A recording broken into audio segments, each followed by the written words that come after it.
Welcome back खातिन हज़रात। वक्फे पे जाने से पहले हम अपने राम टीवी के न्यूयॉर्क स्टूडियो में अपनी मेहमान शायरा माहिन मलिक साहिबा से गुफ्तगू कर रहे थे। गुफ्तगू का सिलसिला दोबारा शुरू करते हैं।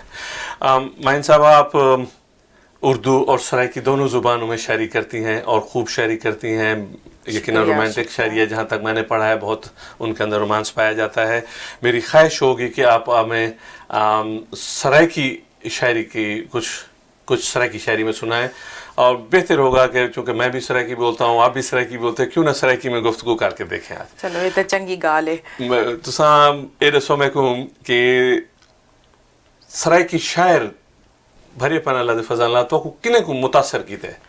अच्छा, मेरे को जिन्ना मुतासिर किया उनदे विच शाकिर शुजाबादी ते अपना अजीज शाहिदन, अहमद खान तारिकन, माशाअल्लाह बड़े नाम से, ख्वाजा गुलाम फरीद, तो सारे मीरो गालिब बन साडे जी उन्हां दे बारे क्या शाकिर को भी मैं पढ़िया गाल है कि असल च ये साड़ी अंदर है। सराइकी दे विच शायरी अगर अपनी ज़बान, कोई पंजाबी है, कोई सिंधी, अगर वो शायर है, ये को वल ज़रूरी नहीं कि हर बंदा जड़ा अगर कोई पंजाबी है तो उर्दू शायरी करेंदे तो वो सराइकी ही लिखे। मेरा एक शौक है, मैं मतलब है कि इवें एक दी मैं सराइकी कुछ लिखण लग गई तो बस वो ठीक है। ज़ाहिर शायर तो पैदाइशी ही वे ज़बान दा क्या फ़र्क है? दोनों ज़बान है, एक थोड़ी मादरी ज़बान है, एक थोड़ी कौमी ज़बान है। वो तक कोई ऐसे मश्क सुखान ऑलरेडी है थोड़े को तो सराइकी लिखण कोई मेरा नहीं ख्याल कोई ज़्यादा मुश्किल था उसी तौर पर मेरे को मीठा मीठा लगदे अपनी ज़बान विच लिखना, सराइकी ज़बान अच्छा लगदे। बहु मेरे को लगदे ज़रा ज़्यादा प्योर फीलिंग्स ते उन तरह दा। अच्छा, दसो तुसां इंडिया भी गए हो, दुनिया के बेरे ममालिक वेंदे वे किथाई तो आपको इमे भी टकरे को सराइकी सामईन मिल गया होवन खुशकिस्मती ना? बिल्कुल, इंडिया दे विच पठान सराइकी हैं पे दिल्ली विच ते लखनऊ दे विच ही हैं। देखो ना, दबिस्तान है दिल्ली ते दबिस्तान है लखनऊ, तो आपको पता है उर्दू दा, मगर है कि उथा सराइकी लोग भी हैं। एक जगह दा नाम है मुल्तान, उथा हिंदुस्तान है।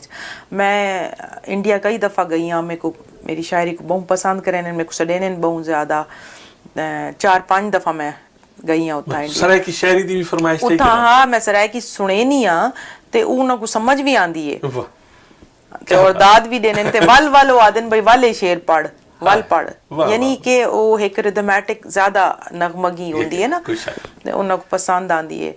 सराइकी जिथा भी वंजो उन्हां उर्दू जड़ा समझदे बुलेंदे उको सराइकी दी भी समझ कुछ करम करो, कोई अपनी सराइकी था को गजल दा कोई टेस्ट कराओ देखो। अच्छा हाँ, सराइकी गजल नहीं, मैं नज़म तो सुने नहीं, ये मेरी पसंद कीती वेंदी है तो वल मैं आके चलो सामने करम करो। साडा प्यार सलामत रहवे, वाह सोना यार सलामत रहवे, वाह साडा प्यार सलामत रहवे, सोना यार सलामत रहवे, असा जग ते जीवूं कट्ठे हौले हौले मठे मठे। वाह वाह वाह वाह वाह।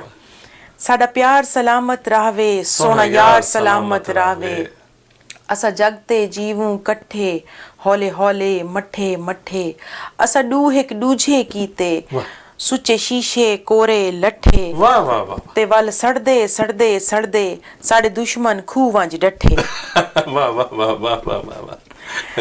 ते शाला जग ते जुग जुग जीवे, मेरा ढोला सियाणा थीवे, शाला जग ते जुग जुग जीवे, मेरा ढोला सियाणा थीवे, मेरे अखियां दी मैं पीवे, ओ रुस्से जल्द मनीवे, लखवारी सदके सदके माहीन सजन तू थीवे।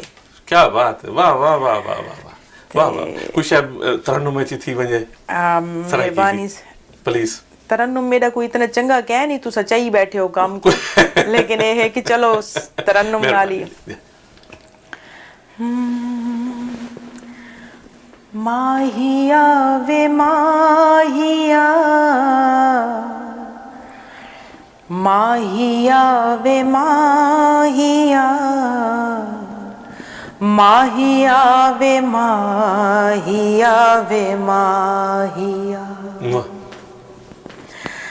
कोल मेरे आके अखियां मिला के, दिल विच प्यार वाली अग डाढ़ी लाइया वाह वाह वाह माहिया वे माहिया वे माहिया वाह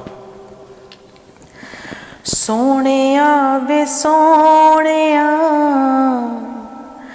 सोनिया वे सोनिया सोनिया वे सोनिया वे सोनिया वाह वाह मेरी मुस्कार तू दिल दा करार तू हथ फड़ मेरा मैनू ले जा मन मोनिया सोनिया वे वाह, वाह, वाह। सोनिया वे सोनिया मैं साहब दिल ते नहीं आदा ए खूबसूरत प्रोग्राम ख़त्म किया वजे मगर टाइम की पाबंदी साकू करनी होंदी है प्रोग्राम ख़त्म करना पौसी तोड़ी तशरीफ आवे दा बहुत शुक्रिया बहुत शुक्रिया साडे नाज़रीन दा साडी इज्जत अफजाई थी है राम टीवी दी तरफ मैं तोड़ा शुक्रिया अदा करना खातिन हज़रात ये खूबसूरत प्रोग्राम अब यहीं ख़त्म करना होगा अगले हफ्ते इंशाल्लाह नए मेहमान के साथ फिर हाजिर होऊंगा तब तक बाअदब रहिए बानसीब रहिए खुदा हाफिज़।